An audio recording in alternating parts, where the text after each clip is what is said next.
तो हम लोगों का सेक्शन 44 हो गया था।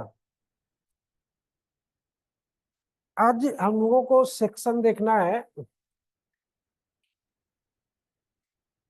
145। इसमें प्रोसीजर की बात करता है कि जो 144 में आपको मेंटेनेंस मिलेगा वो किस प्रोसेस के तहत मिलेगा। यहाँ पे वो प्रोसेस दिया गया है। प्रोसेस, तो उस प्रोसेस में क्या होता है कि सबसे पहला तो ये होता है कि वो जो इश्यू है वो जुरिस्डिक्शन उसका क्या होगा, है ना। तो सबसे पहले इसमें जुरिस्डिक्शन को तलाश किया जाता है। तो तलाश करने के लिए कई बातें यहाँ पे लिख रखी है इन्होंने कि proceeding under section 144 may be taken against any person in any district, यानी any person in any district, any person in any district, यानी कि अब भारत का कोई भी ऐसा जिला नहीं है जिसमें कि मेंटेनेंस की प्रोसीडिंग ना चल सके। ठीक है, क्लियर हो गया। दूसरी बात यह कि वेयर ही इज, जहां वो है, कौन, हस्बैंड, जहां हस्बैंड है, ठीक है, या जहां हस्बैंड है या उसकी पत्नी निवास करती हो। दूसरा, यानी कि हस्बैंड जहां पे रहता हो, दूसरा हस्बैंड प्लस वाइफ जहां रहती हो,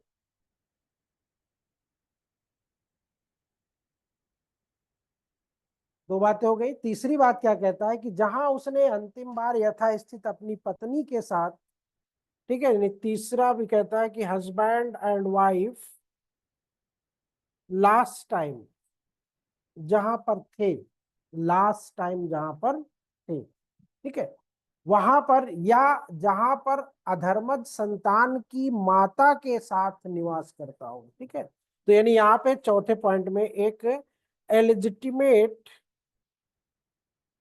एलिजिटिमेट चाइल्ड के मदर के साथ। तो अब ये कहीं पे भी हो सकता है। ठीक, फिर उसके बाद लास्ट डी ऑप्शन है आपका कि जहां उसके माता अथवा पिता निवास करते हैं, किसके, किस,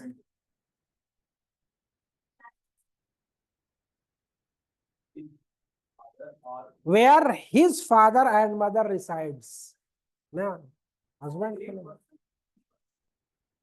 हस्बैंड नहीं, वाइफ के, वाइफ के, वाइफ के पेरेंट्स जहां पे रहते हैं वहां पे,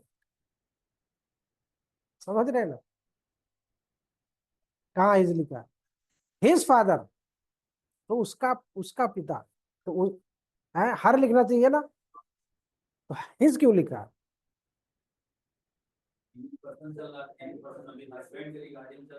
नहीं, रिगार्डिंग से नहीं बोलना, उसका रीजन क्या है बताओ।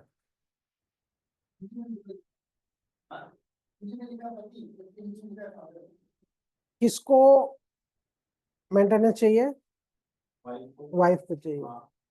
वाइफ हस्बैंड के जिले, मान लो वो फतेहपुर में हस्बैंड रहता है, तो वहां मुकदमा करने जाएगी कि वो इलाहाबाद में रहती है, इलाहाबाद में उसके फादर रहते हैं, इलाहाबाद में करेगी। इलाहाबाद में। तो अब यहाँ पे ये जो हिज फादर है ना, हर फादर होना चाहिए उसका, यानी लड़की के माता पिता जहां पे रिसाइड करते हैं। अब मान लो लड़की इलाहाबाद में ब्याही गई, लास्ट टाइम वो यहाँ रही, डाइवर्स हो गया, वो चली गई तमिलनाडु या वो चली गई महाराष्ट्र। अब डाइवर्स के लिए वो फाइल करने इलाहाबाद आएगी, वो अपने रिजाइड से करने जहां पे अब उसका संरक्षक कौन होता है, उसका उसके माता पिता होंगे, मेरे हस्बैंड के बाद उसके माता पिता होंगे। तो वो जहां पे भी रहे, वो जहां पे भी रहे वहां से वो कर सकती है।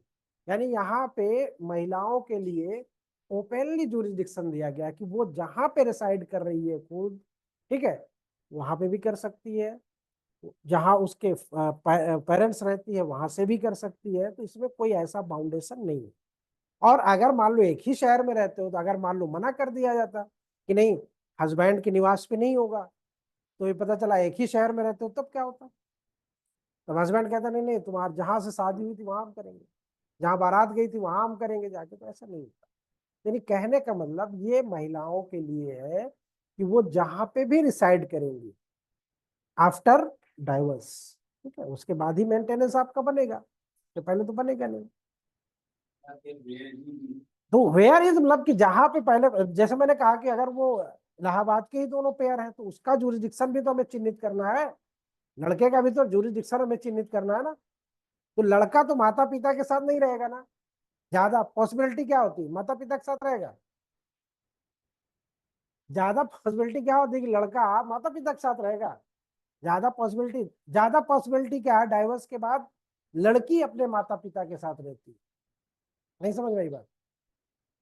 तो यहाँ पे ये थोड़ा से, तो जहां उसके माता अथवा पिता निवास करते हैं।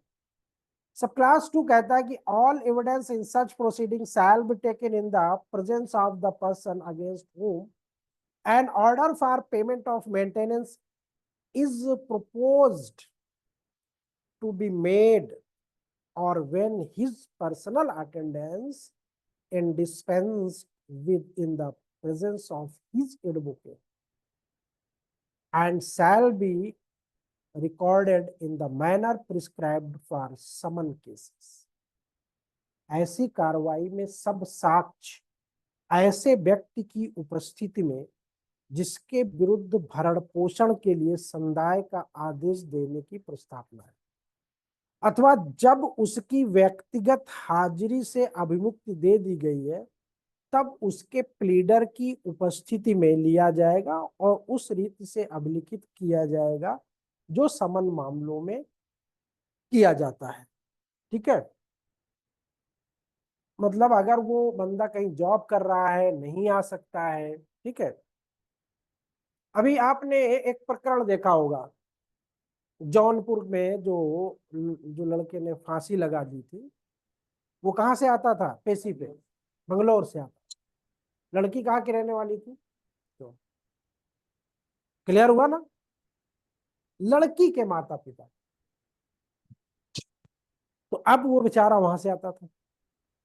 Provided that if the magistrate is satisfied that the person against whom an order for payment of maintenance uh, is proposed to be made is willfully avoiding service or willfully neglecting to attend the court, यानी कि अगर magistrate को ये लगता है कि ये बंदा जिसके विरुद्ध भरण पोषण का हमें आदेश देना है, वो उस तामील को, समन की तामील को जानबूझकर अवॉइड करेगा या उससे बचेगा या उससे बचना चाहता है, तो यहाँ पे मजिस्ट्रेट को ये राइट दिया है कि magistrate may proceed to hear and determine the case ex parte and any order so made may be set aside for good cause, so on an action so on an application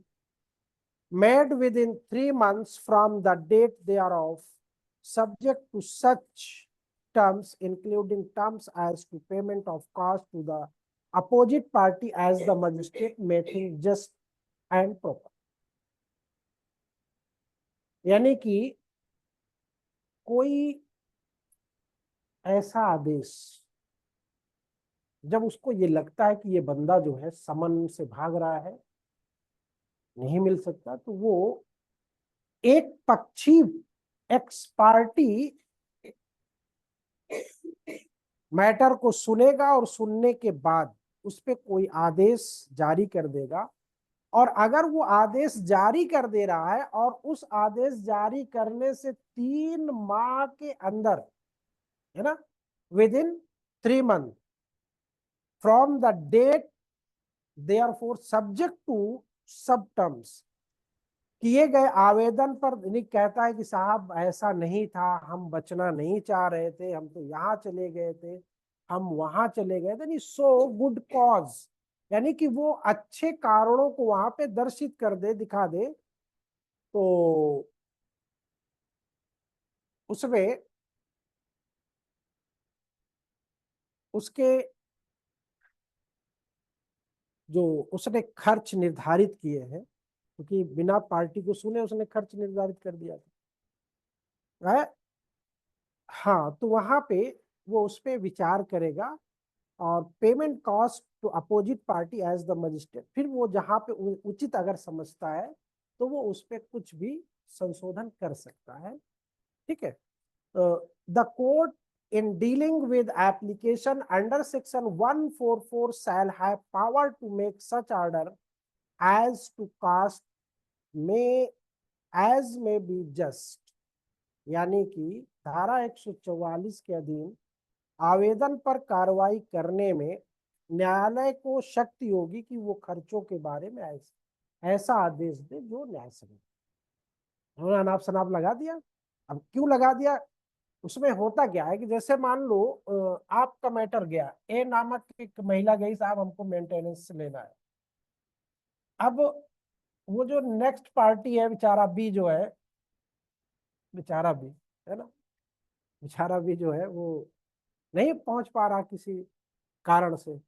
अब यहाँ पे magistrate साहब ने क्या किया कि इन्होंने ये दसा, साहब उसके तीन तीन फैक्ट्रियां चल रही हैं, एक बड़ा ट्रांसपोर्ट है, सब कुछ दिखा दिया उसने, बहुत है, तो अच्छा कितनी तुम्हारी सोशल स्टेटस, तुम्हारा क्या है साहब, मेरा सोशल स्टेटस अच्छा 15,000 रुपये महीने के बाद पूरा खर्चा मिला के कहाँ से होगा, जहां से उसने फाइलिंग किया, बुला बुला के खर्चा पूरा कहा कि 3 लाख रुपया हो गया तुम्हारा कितने महीने का।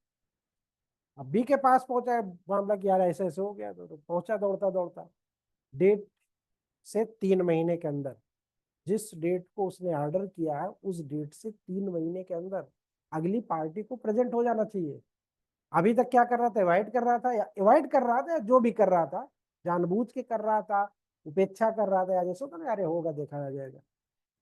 अब जब आ गया है तो अब तो उसको देना ही पड़ेगा, तो अब देना पड़ेगा, तो उसमें जाके एक्सक्यूजेस है कि जाके आप गिड़गिड़ा लो, रो लो, अरे साहब ये है, ऐसे हमको पता नहीं चला, ऐसा नहीं था, इसमें कुछ थोड़ा सा है। अब पता चला कि जब उसका वकील प्लेंट निकाल के लाया तो अरे बाप रे बाप, इसमें तीन तीन फैक्ट्रियां ये वो सब दिखाया हुआ है। अब उसको अपना काउंटर लगाना है कि नहीं साहब मेरे पास तो कुछ भी नहीं है, बस एक छोटी सी फैक्ट्री है चिप्स की है ना, चल रही है। अच्छा, फिर अपने सोर्सेस दिखा, बोले उसका सोर्स दीजिए आप, तो जीएसटी दीजिए, ये दीजिए, वो दीजिए, अकाउंट डिटेल दीजिए, सब दीजिए आप। अब कोर्ट को लगता है यार ये तो मतलब तो गलत हो गया। अब वो क्या करता है कि जो उसने पूरा 3 लाख का एस्टिमेट दिया था जमा करने का, अब उसको वो अल्टर कर सकता कि नहीं कर सकता। अल्टरेशन इन अलाउंसेस, सेक्शन 146। अल्टरेशन का मतलब यही होता है, एक तो वो हो गया विनर एक्सपार्टी में हो गया, दूसरा ये होता है कि कभी कभी एट ए टाइम सिचुएशन के अकॉर्डिंग कोर्ट क्या करती है, पारित कर देती है, क्योंकि वो प्राइमा फेसी उसको लगता है तो वो पारित कर देता है। जब पारित कर देता है तो कहते ना कि जैसे अभी हालात आपके अच्छे हैं, तो अच्छे हालात में उसने पारित किया, कल के हालात बुरे हो जाए, कोरोना आ जाए, भूकंप आ जाए, कुछ और हो जाए, हालात बुरे हो जाए, तो अब जब हालात बुरे हो गए तो क्या वही मेंटेनेंस हमको देना होगा जो मेंटेनेंस हम पहले दे रहे थे। तो इसीलिए यहाँ पे अल्टरेशन का प्रोविजन रखा गया है। और अल्टरेशन में कई चीजें, सिर्फ पत्नी का ही नहीं, बच्चों का भी अल्टरेशन होता है। मान लो जो फर्स्ट रेज बच्चा है, जो दूध पीता हुआ बच्चा है, वो 2 साल तक तो उसकी सिचुएशन दूसरी होती है, 2 साल के बाद उसकी सिचुएशन दूसरी होगी। तो यहाँ पे अभी आएगा, अभी बताएंगे। तो मुस्लिम लॉ में 2 साल तक एक्स्ट्रा मेंटेनेंस देने का भी प्रोविजन है, क्योंकि वो 125 से बाधित नहीं है, लेकिन वो पर्सनल लॉज पे है कि अगर आपको 500 रुपया बांधा गया है महीने का 125 में, तो बच्चा अगर दूध पी रहा तो उसका 50 रुपया और एक्स्ट्रा कर दीजिए, 100 रुपया और एक्स्ट्रा कर दीजिए। बात समझ रहे हो ना? तो वो पर्सन तो वहां पे वो कंफ्लिक्ट नहीं करता है, ध्यान रखना। तो कहने का मतलब अल्टरेशन, एक तो ये सिचुएशन हो गई। दूसरी सिचुएशन ये हुई कि ये तो हालात बिगड़ने वाली हुई कि हस्बैंड के हालात बेकार हो गए, तो भैया 1,000 की जगह 500 ले लो, अल्टरेशन के लिए आपने कर दिया। और अगर हस्बैंड के हालात अच्छे हो गए तो क्या वो 500 पे ही जिएगी? नहीं ना। तो वो भी अल्टरेशन नहीं। कहने का मतलब अल्टरेशन का मतलब चाहे इधर को इधर करो, चाहे इधर को इधर करो, अल्टरेशन का मतलब ये तो होता है। तो कोई फिक्स तो नहीं होता है, अल्टरेशन है। तो कहता है कि on proof of change in the circumstances, है ना, of any person receiving under section 144 a monthly allowances for the maintenance or interim maintenance are ordered under the same section to pay a monthly allowances for the maintenance or interim maintenance to his wife, child, father and mother, as the case may be. The magistrate may make such alteration as he think fit in the allowance for the maintenance of the interim maintenance as the case.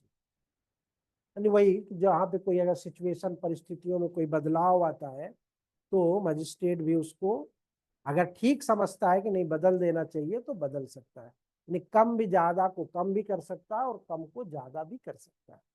सब class 2 कहता है where is appear to the magistrate that in consequence of any decision of a competent civil court, any order made under 144 should be cancelled or varied.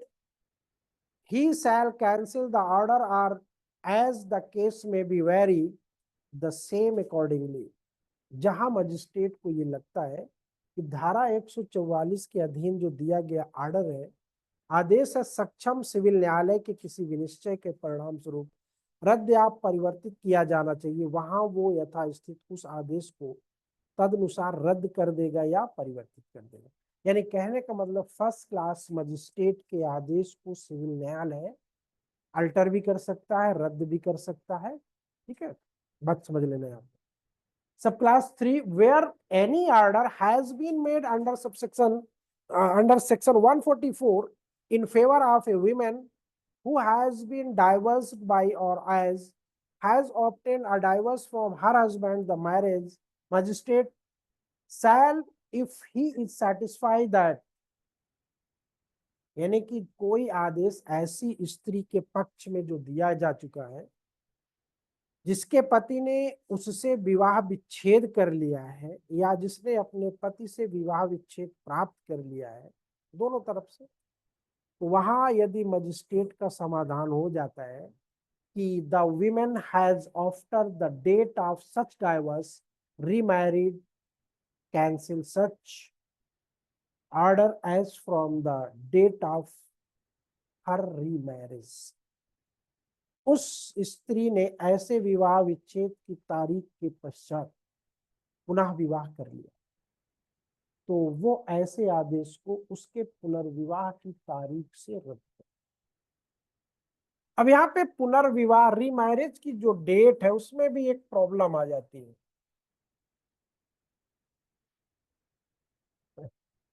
कुछ लोग बड़े होशियार होते हैं, कुछ लोग बड़े होशियार होते हैं, तो यहाँ पे भी होशियारी अभी देखना है।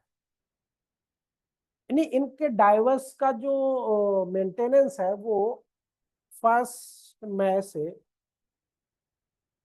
कंटिन्यू होना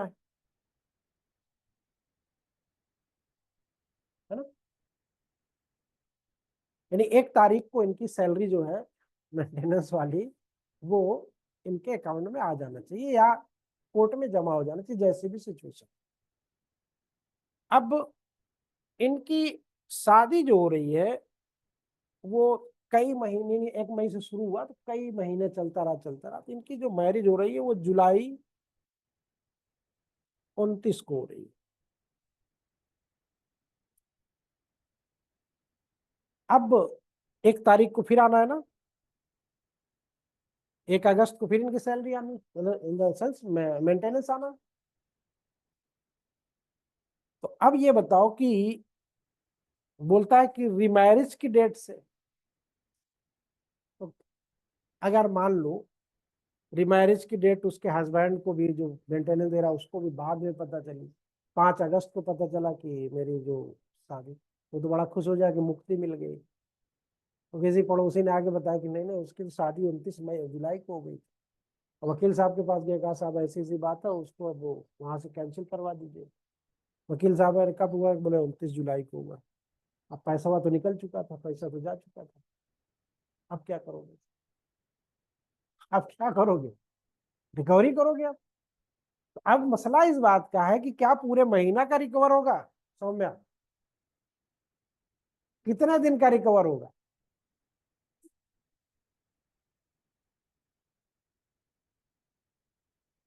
कितने दिन का रिकवर करना, कितने दिन का ज्यादा ले लिए? क्योंकि मैरिज की डेट्स अगर लीगली देखेंगे तो 3 दिन का, यानी 29, 30, 31, 3 दिन का रिकवर है। तो अमूमन कौन करता है, मतलब एक लीगल पॉइंट ऑफ व्यू से, तो उसको वापस करना। ठीक है, और फिर वहां से वो पोस्टपोन हो जाएगा। इन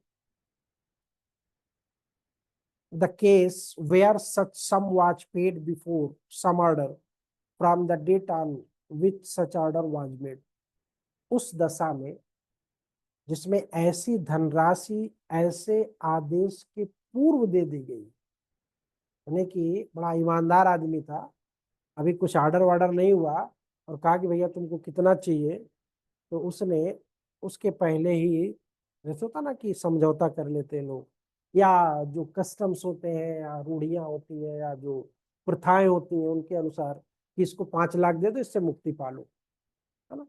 तो उस आदेश के दिए जाने की तारीख से रद्द कर दिया।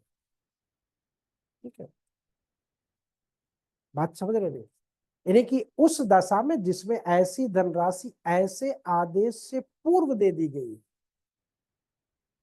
अभी आदेश हुआ नहीं और उससे पहले ही आपने उसको पे कर दिया, अब आदेश के दिए जाने की तारीख से क्या करेगा, उसको रद्द कर देगा। किसको रद्द करेगा? तो पहले दे दी गई है या जो अभी बाद में आनी है वो? हम्म?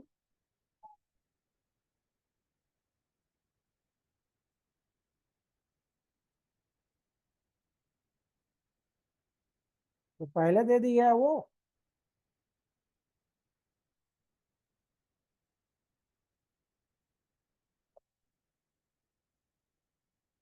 हम्म।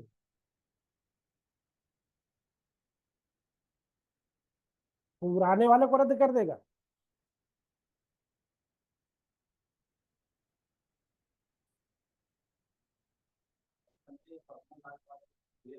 हम्म।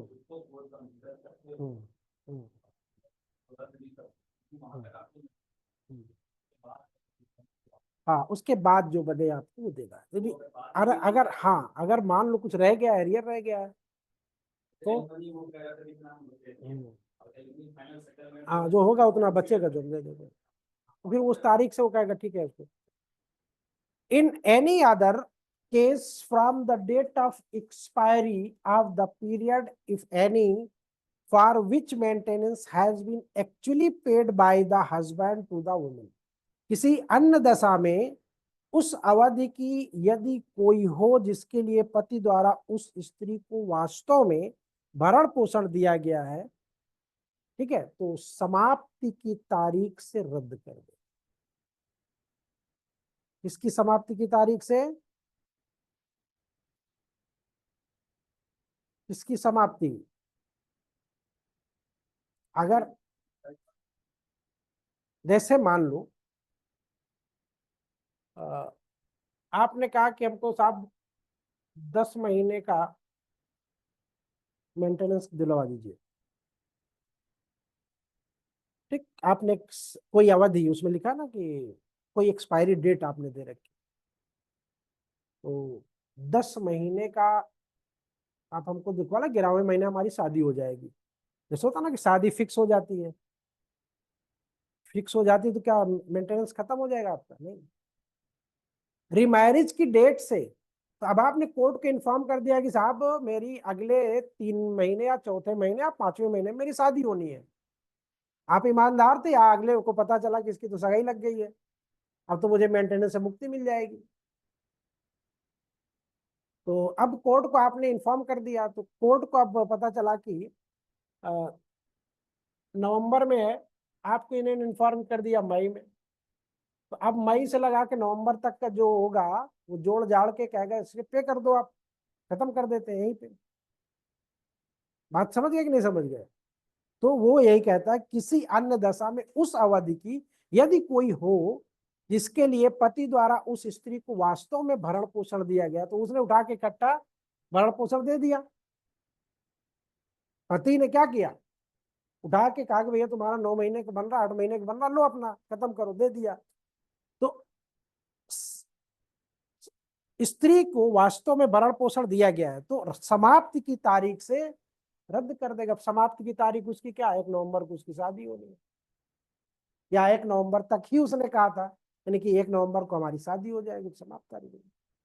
इन woman has obtained a divorce from her husband and that she had voluntarily surrendered her right to maintenance or interim maintenance, as the case may be after her divorce, cancel the order from the date therefore। उस स्त्री ने अपने पति से विवाह विच्छेद प्राप्त कर लिया है, और उसने अपने विवाह विच्छेद के पश्चात अपने यथास्थित भरण पोषण या अंतरिम भरण पोषण के आधारों का स्वेच्छा से अभ्यर्पण कर दिया है, तो वो आदेश को उसकी तारीख से रद्द। बात समझ रहे हैं? सरेंडर कर दिया, हमें नहीं चाहिए, हमें नहीं चाहिए। तो अगर मान लो प्रोसीडिंग शुरू हुई, प्रोसीडिंग में पता चला कि 3 महीने का उसने अंतरिम मेंटेनेंस इंक्लूड कर दिया, अब वो जाके महिला कहती नहीं नहीं हमें नहीं चाहिए, सरेंडर कर दिया उसने, तो उस तारीख से वो क्या हो जाएगा, रद्द हो जाएगा। At the time of making any decree or recovery or any payment, any maintenance or dowry by any person to whom a monthly allowances for the maintenance and interim maintenance or any of them has been ordered to be paid under section 144, the civil court shall take the into account the sum which has been paid to or recovered by such person as monthly allowances for the allowances and interim maintenance or any of them, as the case may be, in pursuance of the said order।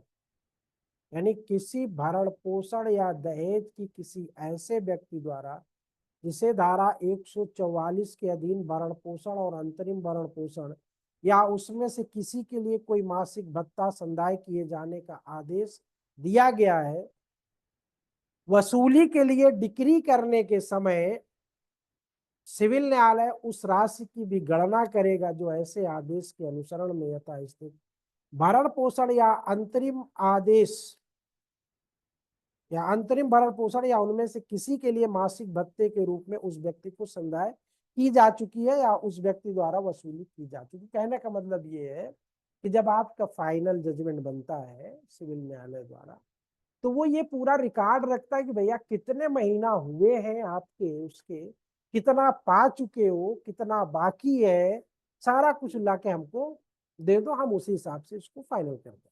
अगर arrear है तो दिलवाएगा, और advance में ले रखे हो तो उसको माइनस करेगा, है ना।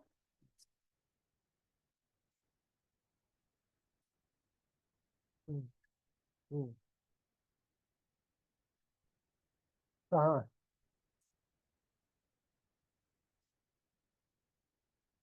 कौन सा? क्या है?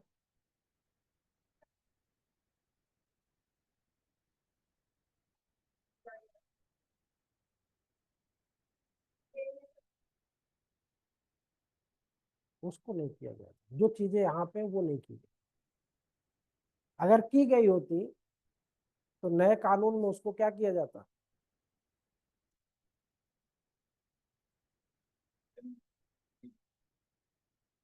नहीं, उसको कस्टमरी का मतलब ये होता है कि देखो, कोर्ट भी ये चाहती है और आप बहुत से लोग भी चाहते हैं कि अगर जैसे मान लो आप एग्रीमेंट करते हो, ठीक है, टू मैरिज इज कॉन्ट्रैक्ट, नहीं तो है विवाहिक संविदा।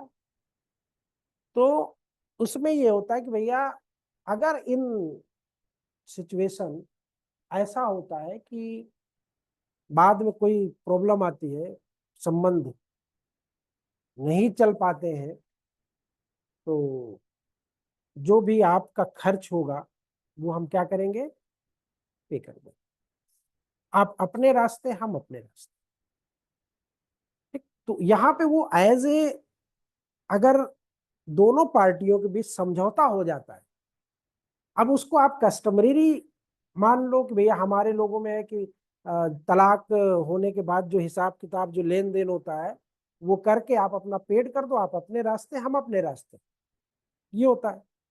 तो अगर उस हिसाब से है तो उसमें कोई यहाँ पे 125 की बाध्यता नहीं है। तो 125 की बाध्यता ये होती है कि अगर वो बंदा डिनाई कर रहा है, आपका दहेज भी नहीं दे रहा है, यानी उपहार जो आपको कस्टम के तहत मिले हैं वो भी उसने जमा कर रखा, वो भी नहीं दे रहा, तमाम तरह की चीजें हैं, तो वहां पे आपको आदेश दिया जा सकता है।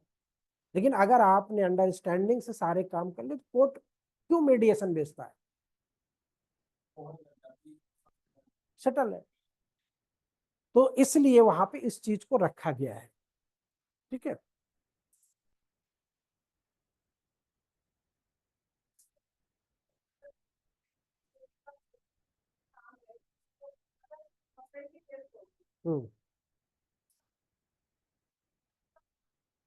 ट्रांसफरेबल नहीं होता ये, सिर्फ उसके उस पे जाएगा, किस पे, जो उसके हस्बैंड की प्रॉपर्टी है, ठीक है, उस प्रॉपर्टी पे शिफ्ट हो, और अगर नहीं है तो किसी पे ट्रांसफर नहीं है। ठीक है, अभी आएगा, अभी इसको एक्सप्लेन कर रहे हैं, अभी क्या परेशान हो, अभी इसका एक्सप्लेन कर रहे हैं, अभी तो आपको डायरेक्ट दिखा रहे हैं। लास्ट सेक्शन क्या है, 147, भरण पोषण आदेश प्रवर्तन, यथा स्थित भरण पोषण या अंतरिम भरण पोषण और कार्रवाइयों के व्यय के आदेश की प्रति उस व्यक्ति को जिसके पक्ष में वो दिया गया है या उसके संरक्षक को यदि कोई हो, या उस व्यक्ति को जिससे यथास्थित भरण पोषण के लिए, अंतरिम भरण पोषण के लिए भत्ता और कार्रवाई के लिए व्यय दिया जाता है, निःशुल्क दी जाएगी। और ऐसे आदेश का प्रवर्तन किसी ऐसे स्थान में जहां वो व्यक्ति है जिसके विरुद्ध ये आदेश दिया गया है, किसी मजिस्ट्रेट द्वारा पक्षकारों को पहचान के बारे में और यथास्थित देय भत्ते या व्ययों के ना दिए जाने के बारे में ऐसे मजिस्ट्रेट का समाधान हो जाने पर किया जा सकता है। ठीक है। अब आइए, कल हम लोगों ने, देखो इसमें 4 एंगल बनते हैं पूरे इस चैप्टर में।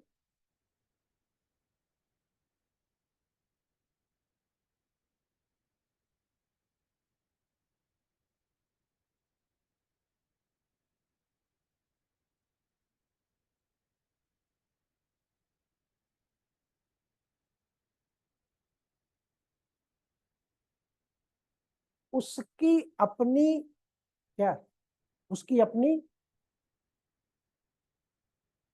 पत्नी, उसकी अपनी पत्नी, हिज वाइफ।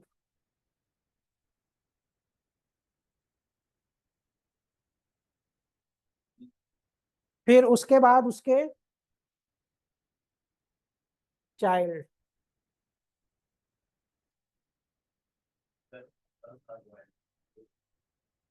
लीगल और सॉरी लेजिटिमेट, लेजिटिमेट और इलेजिटिमेट।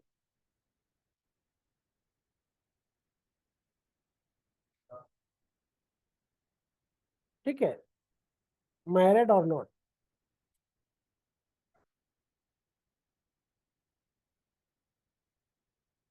फिर तीसरा, पेरेंट,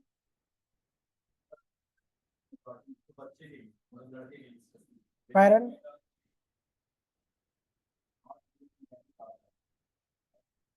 अब यहाँ पे आ गया ना, इसी में सब इसको ले लो, तो अलग करने की जरूरत नहीं। फिर क्या सिस्टर भी इसमें शामिल है?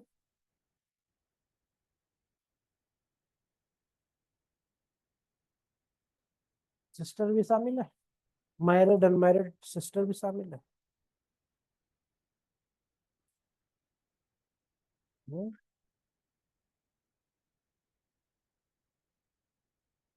चलिए अब आइए पहले। कल हम लोगों ने एक पार्ट देखा था शायद उसका ना, एक पार्ट देखा था हम लोगों ने। कौन सा पार्ट देखा था? याद है कुछ? कहाँ पे छोड़े थे, याद है कुछ? नहीं याद। कहाँ पे छोड़े थे, कुछ याद है? अब एक एक पॉइंट समझना ध्यान से। हिज वाइफ, तो उसका हस्बैंड होगा।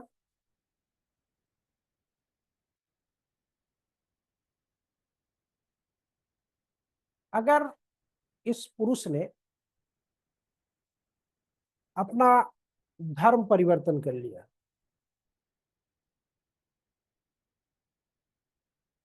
धर्म परिवर्तन को क्या बोलते हैं इंग्लिश में? डाइवर्जन, कन्वर्जन कर लिया आपने, कन्वर्जन कर लिया आपने। यानी कि हिंदू पति इस्लाम धर्म कबूल कर ले, मुस्लिम हो जाए, तो क्या प्रभाव होंगे उसके मेंटेनेंस? अब यही से आपको एक चीज और समझ में आएगी। वो चीज ये समझ में आएगी कि इसका नेचर हमने सेकुलर क्यों रखा। सेकुलर इन द सेंस कि सभी धर्मों पे 125 को, सॉरी 144 को क्यों बाउंड किया गया। अगर नहीं किया जाता तो यहीं से बदमाशियां शुरू हो जाती।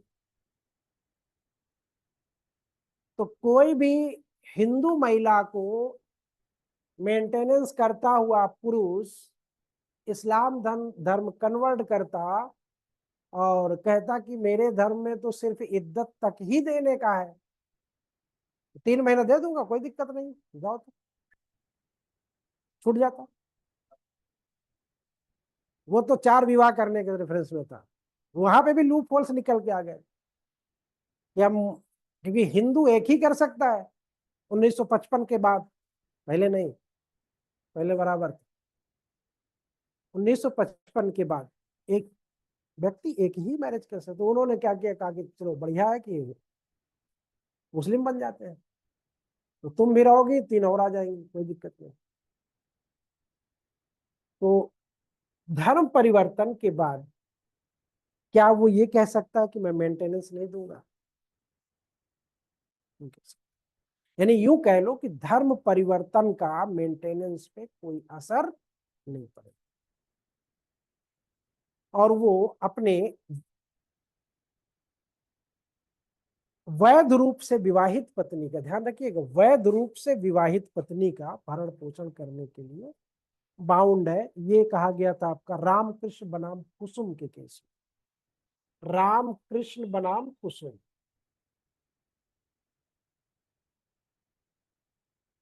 कुसुम कुसुम, ठीक, रामकृष्ण बनाम कुसुम। एक सिचुएशन तो ये हो गया, क्लियर हो गया ना, कि अगर हिंदू मुस्लिम धर्म में या ईसाई किसी भी धर्म में कन्वर्ट हो जाता है तो मेंटेनेंस पाती हुई महिला पे उसका कोई प्रभाव नहीं पड़ेगा, no any impact of this conversion. दूसरी सिचुएशन क्या आती है?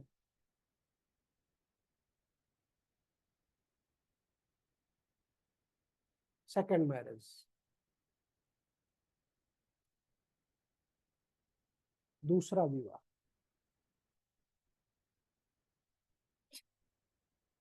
दूसरा विवाह कौन करेगा?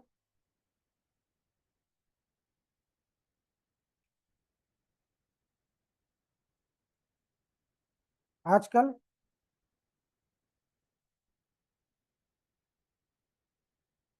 पत्नी नहीं कर सकती दूसरी विवाह।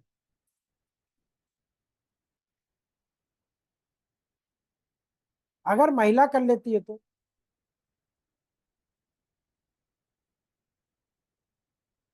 पत्नी अगर कर लेते तो कोई मतलब ही नहीं आगे बढ़ता।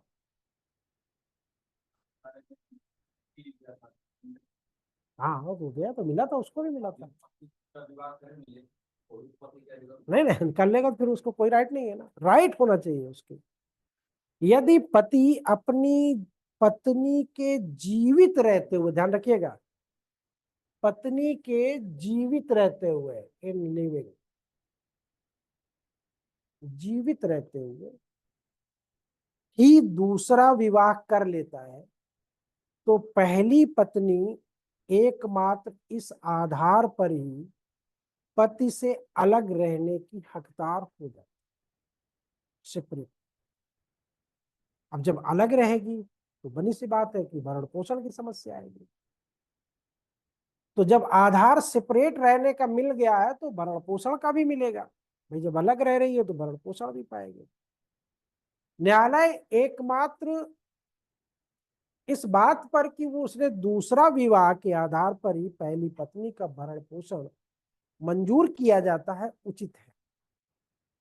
मैंने कहने का मतलब कि अगर उसने दूसरी शादी कर ली और कोर्ट उसमें मेंटेनेंस बांध दे रहा है तो ये क्या है, जस्ट फेयर एंड रिजनेबल है, सही है। और इसके लिए न्यायालय द्वारा पति की सद्भावना की जांच नहीं होगी कि बेटा तुमने क्यों किया दूसरी शादी। अरे साहब वो ये था वो था, बहुत मान समथिंग टाइप में अपना ना ना कुछ, कोई एनी एक्सक्यूज नो, कोई एक्सक्यूज नहीं चलेगा वहां पे, ठीक है ना। आपका कोई इमोशंस काम नहीं करेगा, आपकी कोई तर्क वहां पे काम नहीं करेगा, ठीक। फिर यदि पति दूसरा विवाह कर लेता है तो उसकी पूर्व पत्नी जो जीवित है, एक्स, उस विधि से भरण पोषण पाने की हकदार है जो आपके इसमें है। कब तक पाएगी, जिस तिथि को उसने, कब से पाएगी, इसका मेंटेनेंस कहां से कंटिन्यू होगा।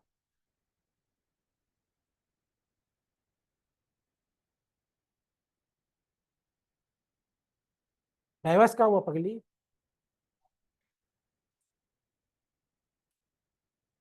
या फिर डाइवर्स ने उसको भी नहीं छोड़ा, डाइवर्स नहीं दिया।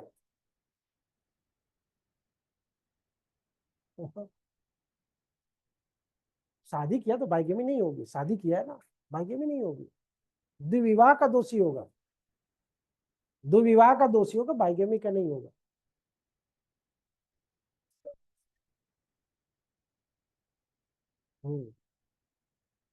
वाइड हो जाएगा वो, वाइड हो जाएगा, लेकिन वहां पे भी वाइड वाइडेबल हम नहीं देख रहे हैं। अभी यहाँ मसला आएगा, अभी अभी देखिएगा। अभी यहाँ पे हम वो नहीं देख रहे हैं कि क्या अब इस स्थिति में हम पहली पत्नी को मेंटेनेंस ना दें, हम उसके विवाह के शून्य और शून्य करणीयता पे फंसे रहे, नहीं, हम उसके एडल्ट्री के या समथिंग टाइप में चीजों फंसे नहीं, हमें वहां नहीं फंसना है। यहाँ का जो उद्देश्य है 144 का, उसको सॉल्व करना है, उसके पर्पज को सॉल्व, उसका पर्पज क्या, मेंटेनेंस देना। तो रीमैरिज की डेट से, जिस डेट को शादी संपन्न होती है, वहां से उस महिला को, यानी जीवित महिला को मेंटेनेंस का ऑर्डर मिलेगा, भले वो एप्लीकेशन बाद में दे रही है, ध्यान रखिएगा, भले वो एप्लीकेशन 1 महीने बाद दे रही है, तो यहाँ पे उसको उस तारीख से। अब मसला आता है कि अगर उसके बच्चे हैं, एक लड़का है एक लड़की है, 2 बच्चे, तो यहाँ पे बच्चों को भी भरण पोषण मिलेगा नहीं मिलेगा, अब ये तो बता रहा था, मिलेगा, दोनों को मिलेगा।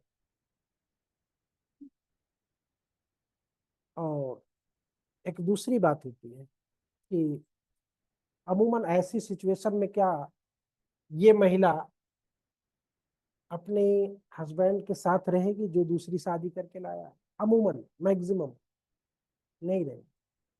तो ये यानी इसको और इसके बच्चों को सेपरेट रहने का राइट हो जाए। वो राइट भी है, सेपरेट रह सकते हैं, वो भी राइट इनको मिला हुआ। ठीक है।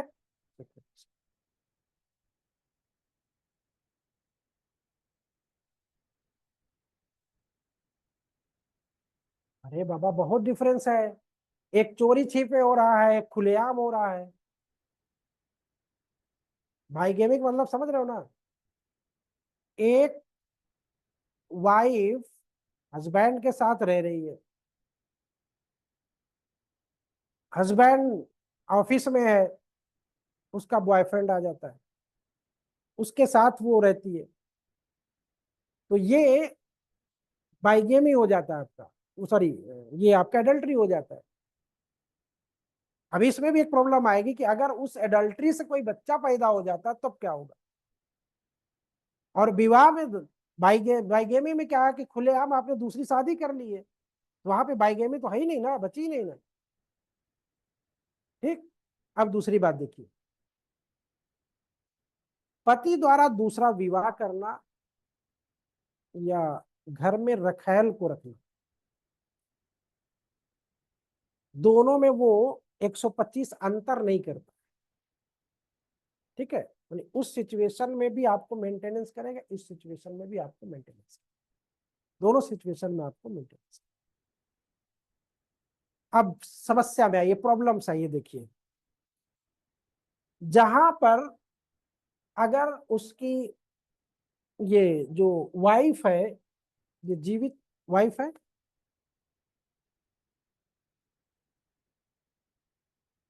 उसने ना तो विवाह विच्छेद की डिग्री प्राप्त किया और ना ही अन्यथा शून्य घोषित किया। किसने? अपील करता है। अपील में कौन जाएगा भाई? मेंटेनेंस का बन गया, बच्चों का, बीवी का, सबका बन गया, तो अपील में कौन जाएगा? पुरुष ही तो जाएगा, हस्बैंड जा रहा है। तो अपील करता कि प्रथम पत्नी के जीवित रहते हुए अगर वो विवाह को शून्य नहीं घोषित करवाती या विवाह विच्छेद की, कल बता रहा था ना कि जब भी करना तो हाथ में डिग्री ले लेना, तभी दूसरी करना, नहीं तो पता चला कि हाँ बवाल हो जाए। तो डिग्री उसने ले ली है या शून्य घोषित करवा दिया तो वहां कोई दिक्कत नहीं। लेकिन यदि उच्च न्यायालय ने दूसरी पत्नी के पक्ष में भरण पोषण को मंजूर किया है, तो वो कैसा होगा? यानी इसके जीवित रहते हुए उसने दूसरी शादी किया, दूसरी शादी वाली भी कह रही है कि हम नहीं रहेंगे तुम्हारे साथ, या समथिंग कोई प्रॉब्लम आई, या उसको भी छोड़ के तीसरी कर लिया, तो अब कोर्ट ने पहली वाली को तो बांध ही दिया, अब कह रहा दूसरी वाली को भी दे दो भैया, वाई को भी दे दो। तो कोर्ट ने दूसरी वाली को भी परमिट कर दिया। तो अब यहाँ पे आपको लीगल वैलिडिटी देखनी है कि क्या वाई एलिजिबल होगी, क्या इसको दिया गया भरण पोषण सही है, बस इतना पहचान करना आप। नहीं सही है, गलत है। क्यों? क्योंकि क्योंकि एक पत्नी के, जीवित पत्नी के रहते हुए आप दूसरी शादी नहीं कर सकते। ठीक है। लेकिन अगर इसी में एक प्रॉब्लम और है कि अगर मान लो इसका बच्चा है, तब इसके भी बच्चे हैं, तब बच्चे को मेंटेनेंस, ठीक है, लेजिटिमेट होंगे वो। उनका क्या दोष है? उनका क्या दोष है? ये आपका कहा गया खेमचंद ओम प्रकाश बनाम गुजरात राज्य में, खेमचंद बनाम ओम प्रकाश, नहीं क्या कहा, खेमचंद बनाम, खेमचंद ओम प्रकाश बनाम गुजरात राज्य। यानी कि दूसरे विवाह से उत्पन्न बच्चे मेंटेनेंस पाते रहेंगे। ठीक। अब आइए, लीगल रहेंगे, लेजिटिमेट रहेंगे। हाँ, उनका क्या दोष है भाई? वो शादी की रस्म करके वो हुए ना।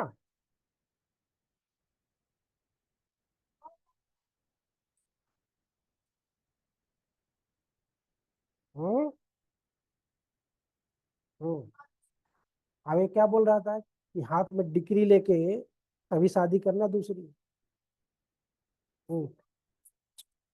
मेंटेनेंस कैसे मिलेगा जब आपका विवाह विच्छेद ही हो चुका है, डिग्री आपको हो चुकी है।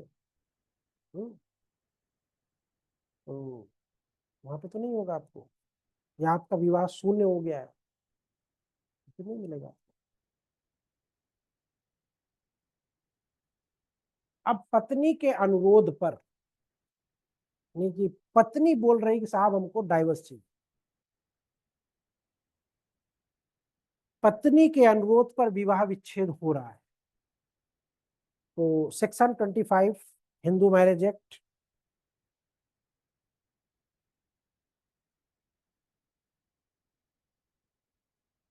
उसमें मामला ये आता है कि पत्नी भी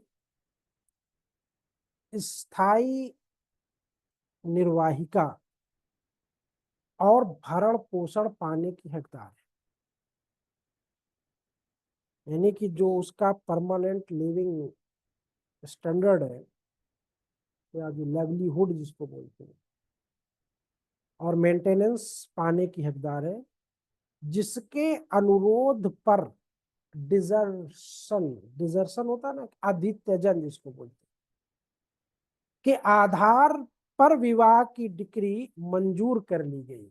अब यहाँ पे मसला इस बात का, जैसा भी इन्होंने पूछा, तो उसका जवाब सीधे शून्य आया। लेकिन अगर यहाँ पे जो ग्राउंड दिए गए हैं हस्बैंड और वाइफ के सेपरेट होने के, अगर उन ग्राउंड में से हस्बैंड की कहीं प्रॉब्लम है और उस आधार पे सेपरेशन हुआ है, तो मेंटेनेंस देना पड़ेगा उसको।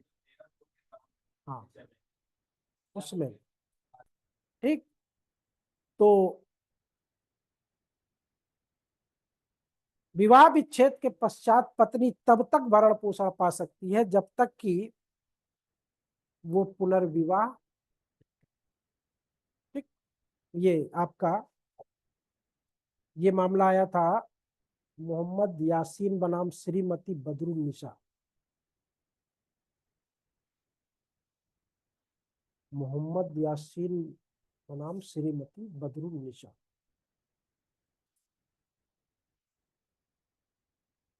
बदरुन्निसा।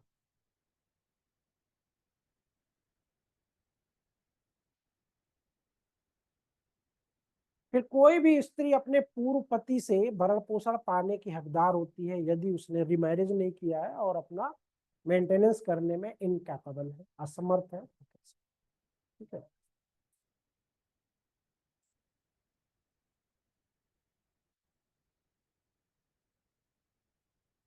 वो बच्चा उसका पुराना फादर जो होगा उसका रियल का, वो करेगा मेंटेनेंस, उसके ऊपर कोई लाइबिलिटी नहीं उन बच्चों की।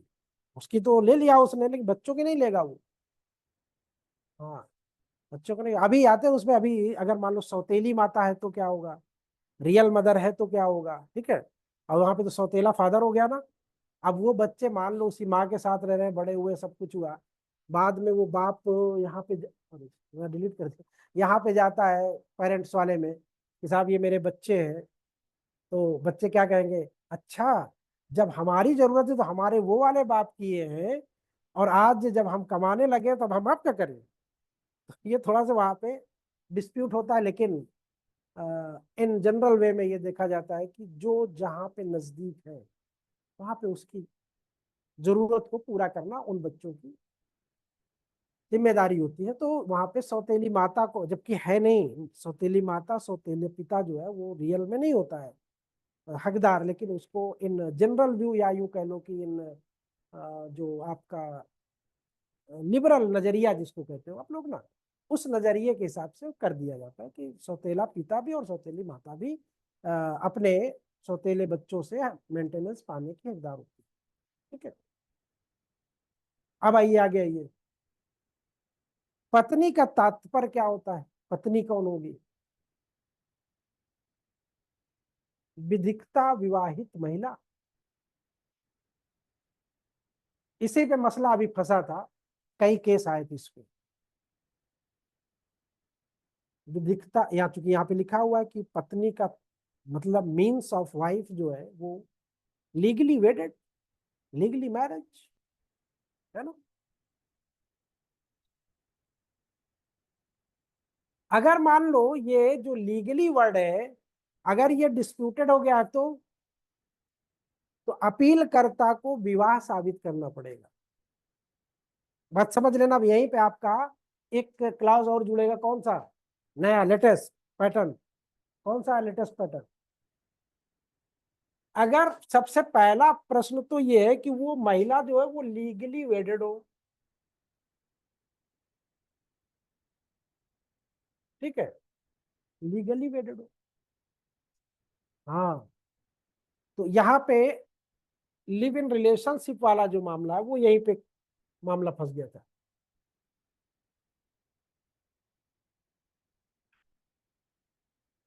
लिव इन रिलेशनशिप इसका मामला फंसा। मामला ये था कि क्योंकि यहाँ पे एक वर्ड डाल दिया गया कि लीगली वेडेड से क्या मतलब होता है।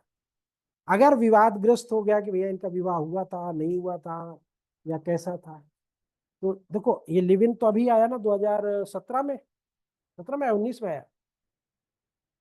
किस केस में आया था? लिव इन रिलेशन को मान्यता किस केस में दी गई थी?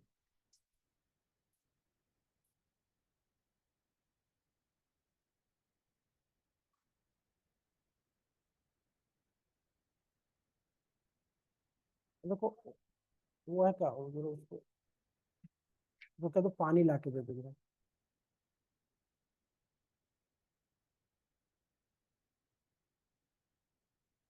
नाज फाउंडेशन पे कौन सा था?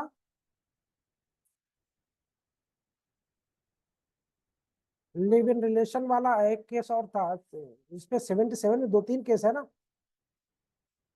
और अरे वो बड़ा चर्चा में था, याद नहीं आ रहा एग्जैक्ट। नहीं, नाज फाउंडेशन के बाद और दो केस थे ना, एक वो जोसेफ साइन वाला कौन था? वो कौन था? वो 377 नाज के बाद वो आया था शायद, है ना। और ये लिव इन रिलेशन किस पे आया?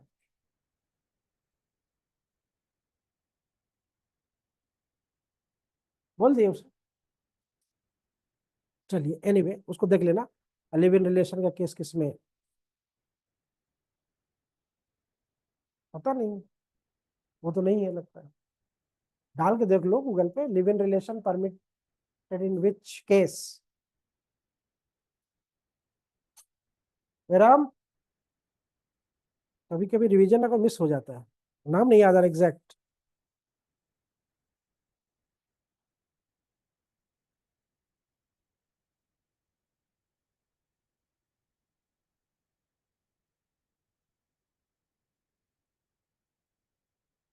हाँ,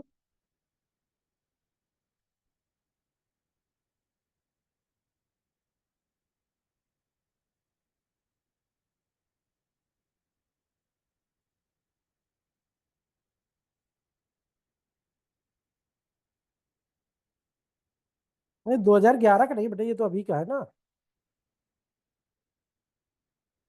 नहीं नहीं, ये नहीं, इसका नहीं मतलब।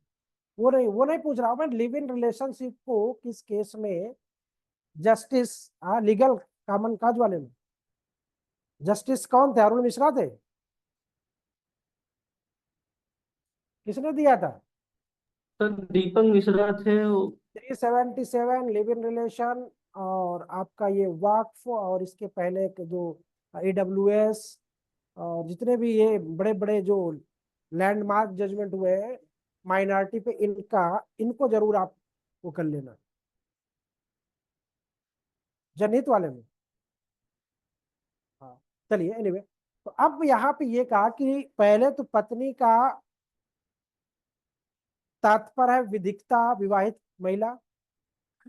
अब अगर मान लो ये विधिकता ही डिस्प्यूटेड हो जाए, तब क्या होगा? तो यहाँ पे अपील कर्ता को साबित करना पड़ेगा कि हम और ये एज ए हस्बैंड और वाइफ रह रहे थे, ठीक है।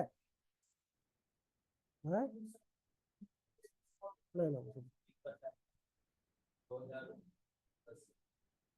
सबूत का मानक छोड़ दो उसको, अभी बात में देखो। सबूत का मानक उतना सच नहीं है जितना कि वो विवाह विच्छेद अधिनियम या आईपीसी में, जो BNSS 400, जो IPC 494, 95, 97, 98 था, यानी यहां पे सिर्फ आपको ये शो करना है कि this one and that as a husband and wife रह रहे थे। ठीक। तो अब वो चीजें कैसे क्लियर होंगी, भैया हस्बैंड एंड वाइफ रह रहे थे। तो जहां दावा करता ये साबित कर देता है, नहीं जो कहेगा, हस्बैंड कहेगा कि मेरी लीगल वेडेड वाइफ है, तो कहेगा साबित करिए आप। लोग कह रहे हैं, अगली पार्टी कह रहे नहीं साहब हमारा इनका विवाह ही नहीं हुआ। तो साबित करने का ये है कि अगर दोनों इस बात पे एग्री है कि हाँ हम लोग, भले उनकी शादी नहीं हुई है, अग्नि के 7 फेरे नहीं लिए हैं, कोई और कस्टम से उनकी मैरिज नहीं हुई है, ठीक है, लेकिन वो कह रहे हैं कि हमारी शादी हुई है, हम as a husband and wife हैं, तो कोर्ट तुरंत उसको मान लेगी, उसको डिनाई वो नहीं करेगी। ठीक है। आ, और दोनों की वैवाहिक स्थिति को वो, दोनों को की जो विवाहित स्थिति है उसको वो वैधानिक मान ले। ठीक है, लीगल मान ले। क्योंकि यहाँ पे आपको कुछ करना नहीं है, राइट एंड ड्यूटीज उनके नहीं फिक्स करने हैं। क्या फिक्स करना है? मेंटेनेंस। ठीक। और मैंने कहा कि कोई जरूरी नहीं है कि वो पूरी तरह से पारंपरिक तौर पे उनकी शादी हो, जरूरी नहीं है, किसी कस्टम से हुई हो, जरूरी नहीं है। बस इतना साबित कर देना कि वो दोनों साथ में रह रहे हैं, सदियों से रह रहे हैं, सदियों मतलब दशकों से रह रहे हैं, सदियों नहीं, दशकों से रह रहे हैं, उनका वोटर लिस्ट में प्रूफ है, राशन कार्ड में उनका प्रूफ है, पड़ोस में भैया भाभी जो है उनको एज ए हस्बैंड वाइफ मानते हैं, समथिंग टाइप में उनकी जो रेपुटेशन है वो as a husband and wife की है। बस इतना पर्याप्त कि वो लीगल वेडेड। तो आज जो लिव इन रिलेशन में यही तो हो रहा है, लिव इन रिलेशन में आज कल यही तो हो रहा है। तो उनको विधिकता तो नहीं है, लेकिन कानून की दृष्टि में उनको मान्य है। कल के अगर दोनों सेपरेट हो जाए, मेंटेनेंस के लिए जाए तो दिया जाएगा। बच्चों के लेजिटिमेसी का प्रश्न आ जाए तो लेजिटिमेट होंगे वो बच्चे। ठीक। तो इसको डीम्ड मैरिज मान लिया जाए, डीम्ड मैरिज, माना हुआ विवाह। ठीक है। चलिए। हाँ,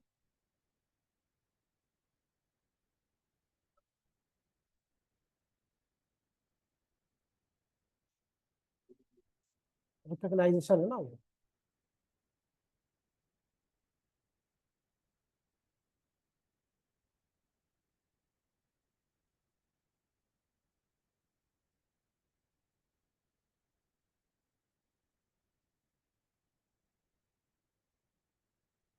अगर मान लो सारा कुछ जांच पड़ताल करने के बाद अल्टीमेटली ये लग रहा है कि नहीं, ये हस्बैंड एंड वाइफ नहीं, तब क्या होगा? यानी ना तो उनके रहन सहन से लग रहा है, ना तो किसी रिचुअल से हुआ, ना तो कुछ हुआ है, बस वो फॉर टाइम बिंग हो गया।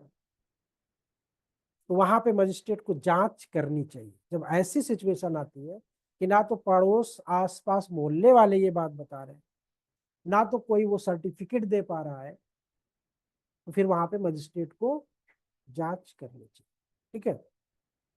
और जांच करने के बाद ये पाया जाता है कि वो रियल में मैरिज नहीं थी, या रियल में उनका कोई एक्चुअल एक्सेस नहीं था, अब वो बच्चा जो है वो एलिजिटिमेट हो, वो बच्चा क्या होगा?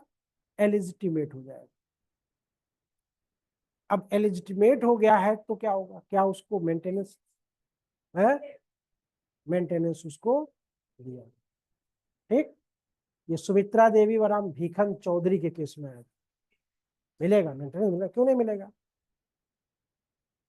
सुमित्रा देवी बनाम भीखन चौधरी।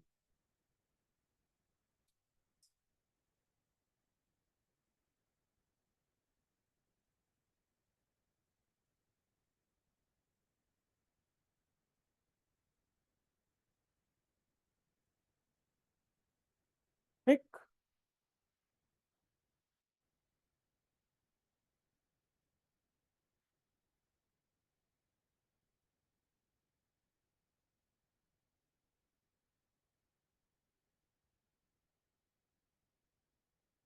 अब अगर जैसे हम लोगों ने पहली जो सिचुएशन देखी थी कि एक जीवित पत्नी के रहते हुए वो बंदे ने शादी कर लिया और हमारा 1955 का एक्ट लागू हो गया, तब क्या हो? तो बाइगेमिक पीछे पड़ गई है। हाँ,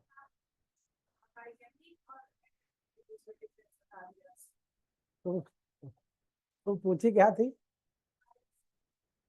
तुमने एडल्टी पूछा। हाँ, एडल्ट्री नहीं पूछी थी? पक्का? क्यों? एडल्ट्री नहीं पूछी थी? हाँ, जारता नहीं पूछी थी तुम? हाँ, क्यों नहीं पूछी थी? जारता नहीं पूछी तुम? चलो अभी रिकॉर्ड है, क्लास रिकॉर्ड देख लेंगे हम भी। हाँ, हो सकता है हमें कंफ्यूजन हुआ हो, तो वहीं पे तुमको बोलना चाहिए तो नहीं सर सेकंड मैरिज में पूछ रही हूँ। अब देखिए यहाँ पे 1955 का एक्ट लागू हो गया, ठीक है। तो जो पहले की सिचुएशन थी वो बदलेगी नहीं बदलेगी? जो पहले हम लोग देखे थे कि पहले जीवित महिला के रहते हुए दूसरी कर लिया, तो पहली वाली को उसे मेंटेनेंस तो देना ही पड़ेगा, दूसरी वाली वो रख रहा है, रखे। लेकिन जब 1955 पारित हो गया है, तो अब जब उसकी जो मैरिज है दूसरी वाली, वो क्या होगी? वो दूसरा विवाह होगा, और दूसरा विवाह क्या होगा? होगा क्या, नेचर क्या होगा उसका? इसको बोला जाता है एप्सोज्यूरे। हाँ, यानी कि ऐसा विवाह एप्सोज्यूरे, यानी कि अ, उस विधि प्रवर्तन की तिथि से ही वो शून्य हो जाएगा। कौन सा विधि प्रवर्तन की तिथि कौन सी है? हिंदू मैरिज एक्ट कब लागू हुआ था?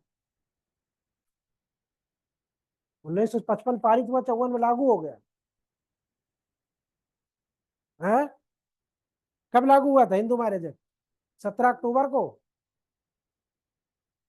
सर मई में लागू हुआ था सर। 17 अक्टूबर 1955 को हिंदू मैरिज अठारह एक्ट कब लागू हुआ? ए राम, 18 मई। है 18 मई 56 में को था लागू सर। हुआ था? अरे बाप रे, 18 मई। 56 वाले 57 में लागू होंगे, है ना? बोलो जल्दी से फटाफट।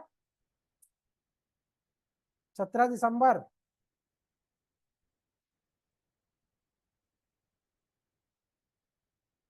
कब लागू हुआ हिंदू मैरिज एक्ट? सर 18 मई को लागू हुआ।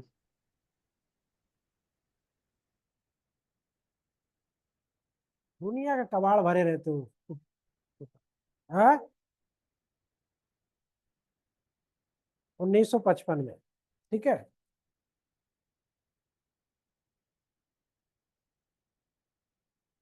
चलिए अब आइए, ये तो हो गया वाइफ के बारे में। अब अपनी धर्मज और अधर्मज अवयस्क संतान के बारे में। धर्मज और अधर्मज अवयस्क संतान, तो संतान चाहे वयस्क हो या अवयस्क, दोनों सिचुएशन में आपको मेंटेनेंस करना। संतान चाहे धर्मज हो या अधर्मज हो, दोनों सिचुएशन में आपको मेंटेनेंस करना। अब प्रश्न यहाँ पे निकल के ये आता है कि अगर लड़की है तो क्या होगा, लड़का है तो क्या होगा, वयस्क है लड़का है तो क्या होगा, वयस्क है लड़की है तो क्या होगा। ये 4-5 पहलू इस पे बनते हैं, ठीक है। तो पहले हम देखते हैं कि अगर धर्मज लड़का है या लड़की है, तो उसको मेंटेनेंस लड़के के बालिग होने तक 18 ईयर्स, अधर्मज, सॉरी, धर्मज है, लड़की है तो मेंटेनेंस शादी तक। लेकिन बालिग है, लड़की है, अनसाउंड माइंड है, किसी फिजिकल प्रॉब्लम में है तो शादी नहीं हुई तो भी उसको मेंटेनेंस।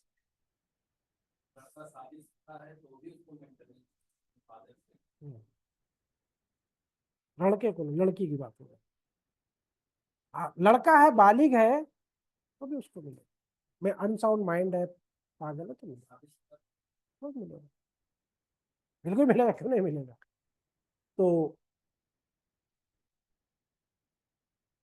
ये हो गया।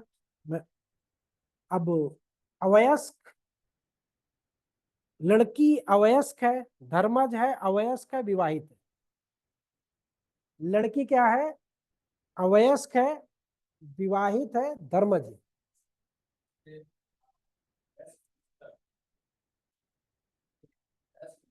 कौन देगा?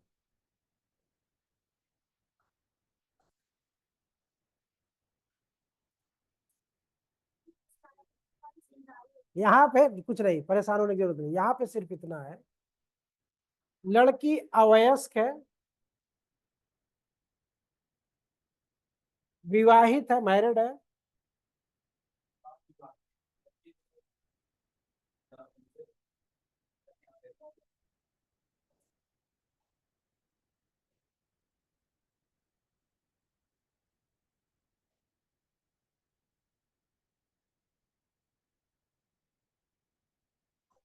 पति नकारा है तो इसके पिता ने, जब तक वयस्क नहीं, जब तक वयस्क नहीं हो जाती है वो, ठीक है। और अगर सिचुएशन यही है और पति स्मार्ट है तो फिर फादर नहीं करेगा, ठीक है, तो फादर की कोई लाइन नहीं। ठीक। ससुर कभी भी नहीं देगा, कठन्नी नहीं मारेगा आपको फेंक के, उसकी कोई जिम्मेदारी नहीं, कितना भी वो साधन संपन्न हो, ना तो उसके पौत्र ना तो उसकी बहू उससे मेंटेनेंस नहीं ले सकते, ठीक है, कितना भी साधन संपन्न हो।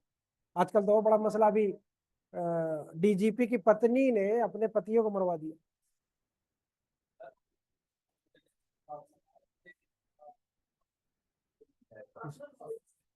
आप अभी पर्सनल पे क्यों जा रहे हो? अभी आप 125 देखे हैं, उसमें उसका हायरार्की है, परसों नरसों हुआ है, कल। बड़ा खतरनाक जमाना आ रहा है। पहले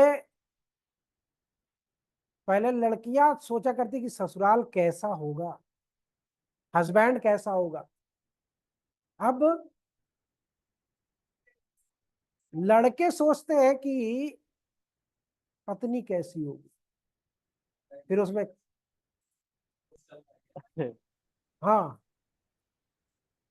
ये बहुत, हाँ, इधर बड़ा भयानक भयानक आ रहा है तुरंत।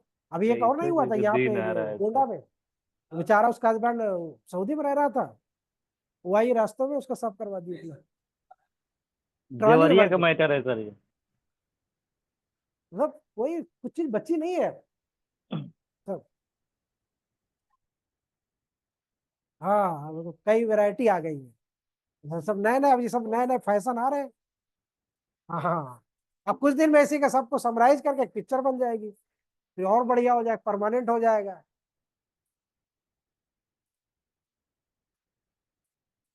दोनों, वो देखो वो, उसमें कोई ऐसी बात कहना वो अभी अतिशयोक्ति होगी, बिना दोनों की जिम्मेदारी के ऐसा कुछ नहीं होता, ठीक है।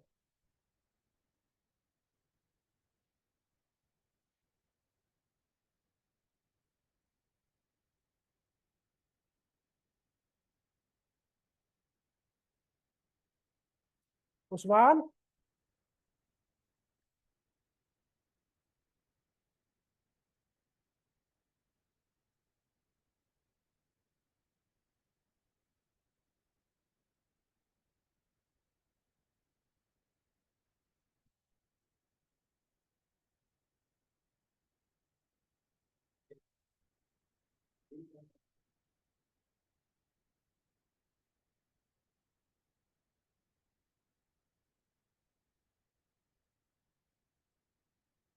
अब एक दूसरा मसला यहाँ पे आता है कि अगर मान लो पिता, अभी तक तो पति अपना धर्म परिवर्तन करता था, अब यहाँ पे अगर पिता धर्म परिवर्तन कर ले तो क्या होगा? हिंदू पिता यदि मुस्लिम धर्म में कन्वर्ट हो जाता है तो क्या होगा? बिल्कुल सीधा स्टेटस सीधा सा। किस केस में ऐसा आया था मामला? A M sorry M A Rahman बनाम पी वेंकट रामप्पा।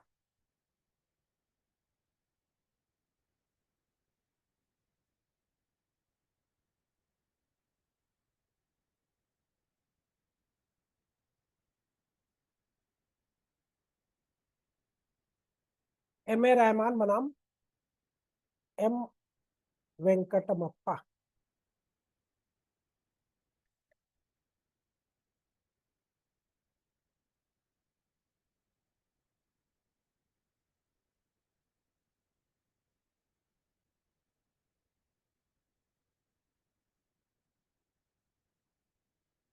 ठीक हो गया।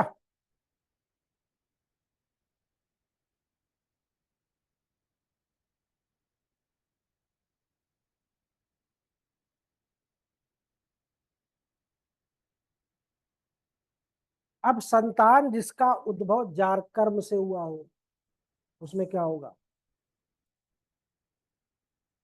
पति पत्नी के विवाह के अस्तित्व में रहते हुए यदि पति अपनी पत्नी से नहीं मिलता और पत्नी के अन्य पति से मिलने के परिणाम स्वरूप कोई बच्चा पैदा हो जाता है तो ऐसा अधर्मज शिशु भी अपने ख्यात पिता से भरण पोषण पाने का हकदार है। यहाँ पे ख्यात पिता से क्या मतलब?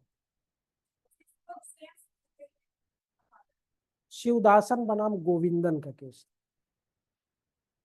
जिसको दुनिया जानती पहचानती है।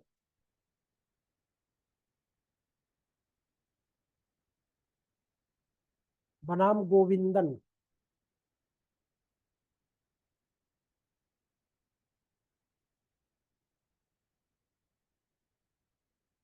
फिर अवयस्क मुस्लिम संतान का भरण पोषण,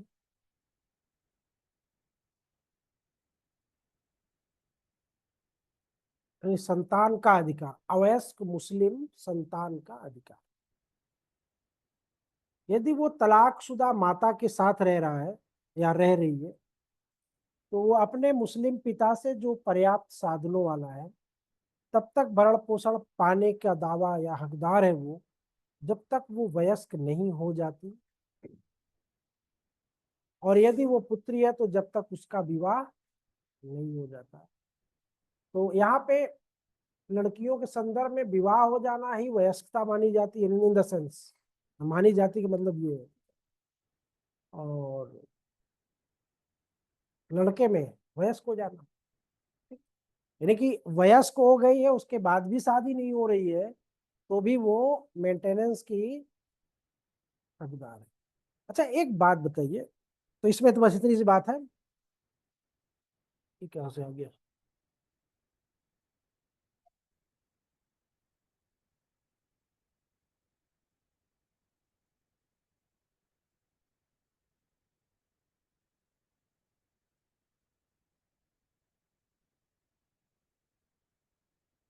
दूसरा आ गया।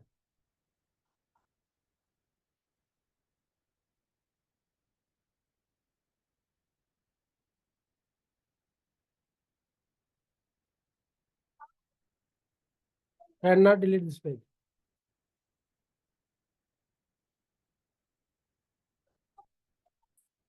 हाँ ये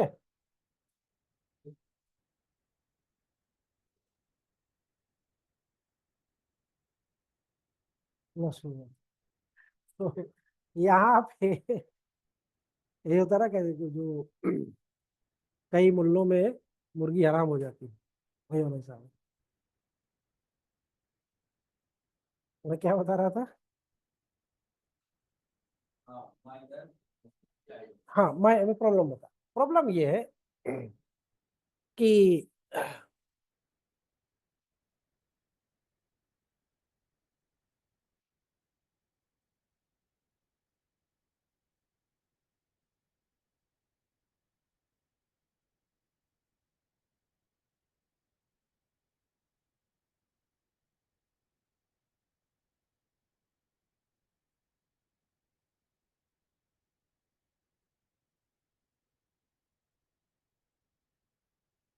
यानी एक बंदा है, जॉब में है, गवर्नमेंट।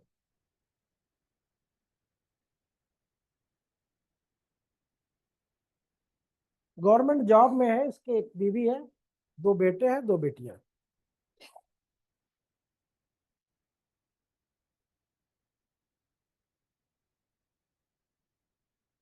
ये एक की, इसकी शादी हो गई, इसकी शादी हो गई, इसकी शादी लगी हुई है, इसकी अभी नहीं हुई, एक्सपायर कर गया है,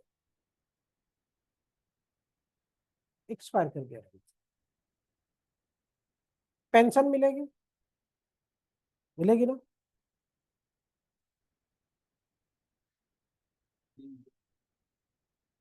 हाँ भाई, वो तो पूरी मिलेगा। किसको मिलेगी इसमें से? वाइफ को। 1/2। अब वाइफ ने, जिसकी शादी लगी थी, इसकी भी शादी इन्होंने कर दिया। अभी इसकी शादी लगी ही थी, या नहीं भी लगी थी, या छोटी थी, ये भी एक्सपायर कर गई। अब कहाँ पे शिफ्ट होगा? पेंशन कहाँ पे शिफ्ट होगी? खत्म। हाँ,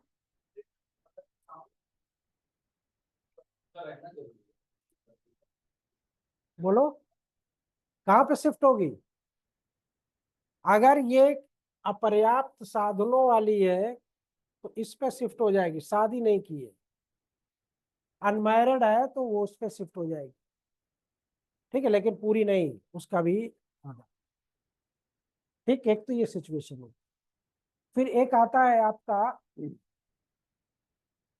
वो सुना होगा आपने, मरने के बाद कौन सी होती है वो नियुक्ति? अनुकंपा पे जो नियुक्ति है ना, मृतक आश्रित। अब यहाँ पे अगर मान लो ड्यूरिंग जॉब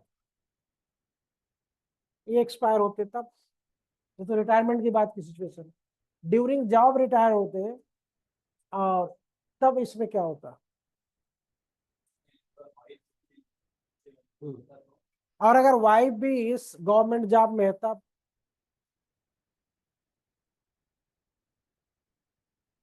वाइफ भी गवर्नमेंट जॉब में है, हस्बैंड भी गवर्नमेंट जॉब में, बच्चे नाकारा है,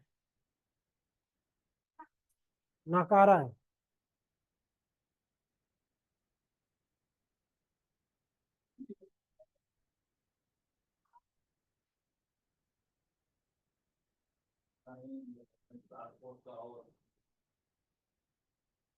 अगर दोनों हस्बैंड और वाइफ दोनों गवर्नमेंट जॉब में है, ठीक है, तो मृतक आश्रित में नियुक्ति नहीं होगी। लेकिन अगर वाइफ नहीं है, हस्बैंड सर्विस के दौरान एक्सपायर हुए, तो बच्चों को मिलेगी। पहले तो वाइफ को प्रेफरेंस होता है, फिर अगर वाइफ नहीं करना चाहती, कहती हमारे बच्चे को दे दो। तो बच्चों में भी ये होता है कि पहले आप इनसे सबसे कंसेंट दीजिए कि कौन करेगा। आपको क्लैरिफाई करना है, ये बाद में लड़ने लगे तो किसको दिलाना है, तो कहते हैं, छोटी बहन को दे दो, छोटे भाई को दे दो। अमूमन ऐसे लोग करते हैं। तो वहां पे होने के बाद उसकी नियुक्ति, अब जरूरी नहीं कि जिस पद पे वो एक्सपायर हुआ है, जो प्रेजेंट में उसकी एलिजिबिलिटी होगी, चपरासी लायक है तो चपरासी हो जाएगा, ठीक है। अब ये नहीं क्या, फर्स्ट क्लास लायक है तो फर्स्ट क्लास हो जाएगा। हाँ, सरेंडर रहता है। हम्म, हाँ, हाँ, जबकि वो ज्वाइनिंग हो जाएगी, लेकिन हो, हाँ, हाँ वो एक आध स्टेप उसको। हाँ ठीक है, तो वो तो सरकार की नीतियां होती है, अपना कैसे।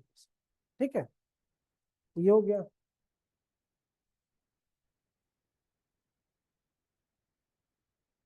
तो ये क्लियर हो गया ना। पुत्र वधु या पुत्र की संतान भरण पोषण के लिए व्यक्ति का दायित्व। कोई भी साधन संपन्न व्यक्ति किसी भी प्रकार अपनी पुत्र वधु या पुत्र की संतान का भरण पोषण करने के लिए दायी। किस केस में कहा गया? ये श्रीमती सुषमा अग्रवाल बनाम उत्तर प्रदेश राज्य 1986। ठीक।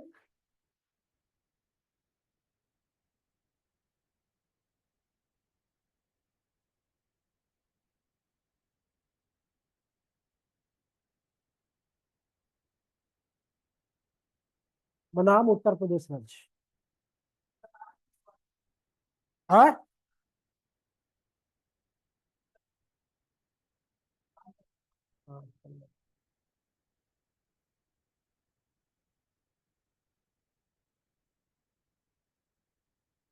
नोट करने वाला कोई नहीं रहता ना, हम तो करते नहीं है सब, मिल जाता जो कोई करवा देते हैं। ठीक है, इसको यहीं तक रखो। ठीक। और कल हम लोग देखेंगे,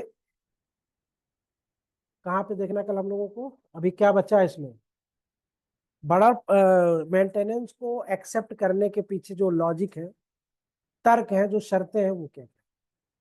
कल इस पे देख लेंगे और ये आपका खत्म हो जाएगा कल। ठीक। ने किन आधारों पे होगा, किन आधारों पे नहीं होगा।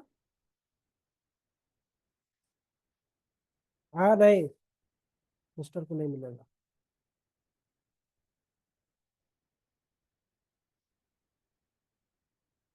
हाँ सर, ऑनलाइन लेंगे क्या? हाँ ऑनलाइन लेंगे क्या? चलिए ठीक है फिर, हाँ?